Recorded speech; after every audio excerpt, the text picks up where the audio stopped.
মোবাইলে মুখ গুজে থাকা বখাটে জেনজিরা যে দেশের রাজনৈতিক পালাবদল করতে পারে তা এতদিন কেউ ভাবতেই পারেনি। তবে সেই ধারণা বদলে দিয়েছে নেপাল, বলা ভালো পথ দেখিয়েছিল বিশ্বকে। এভারেস্ট ছেড়ে এবার সেই জেনজি বিক্ষোভে পুড়ছে পূর্ব আফ্রিকার মাদাগাস্কারে। জেনজি বিক্ষোভের জেরে দেশ ছেড়ে পালালেন দ্বীপরাষ্ট্র মাদাগাস্কারের প্রেসিডেন্ট অ্যান্ড্রে রাজোয়েলিনা। সংবাদ মাধ্যমকে দেওয়া মাদাগাস্কারের বিরোধী নেতা জানিয়েছেন সোমবার গোপনে দেশ ছেড়ে চলে গিয়েছেন প্রেসিডেন্ট অ্যান্ড্রে। আমরা সবাই প্রেসিডেন্ট দপ্তরের কর্মীদের থেকে নিশ্চিতভাবে জেনেছি তিনি দেশ ছেড়েছেন। অন্যদিকে ফরাসি সংবাদ মাধ্যম সূত্রে খবর, মাদাগাস্কারের সঙ্গে ফ্রান্সের সমঝোতার ভিত্তিতে ফরাসি সামরিক বিমানে করে অ্যান্ড্রেকে তার দেশ থেকে সরিয়ে নিয়ে যাওয়া হয়েছে। উল্লেখ্য, জেএনজিকে সন্তুষ্ট করতে দিন দশেক আগে মাদাগাস্কারের প্রধানমন্ত্রী সহ গোটা মন্ত্রিসভাকে বরখাস্ত করেছিলেন প্রেসিডেন্ট অ্যান্ড্রে।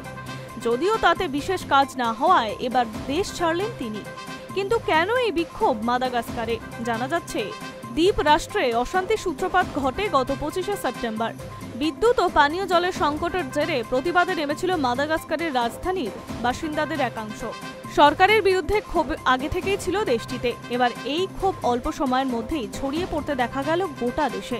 আন্দোলনে সামনের সারিতে উঠে আসে জেনজি। অ্যান্ড্রের পাশাপাশি দেশবাসী ক্ষুব্ধ ছিলেন প্রধানমন্ত্রী এবং তার ঘনিষ্ঠদের বিরুদ্ধে। এই অবস্থায় পরিস্থিতি সামাল দিতে 1 অক্টোবর প্রধানমন্ত্রী সহ গোটা মন্ত্রিসভাকে বরখাস্ত করেন অ্যান্ড্রে।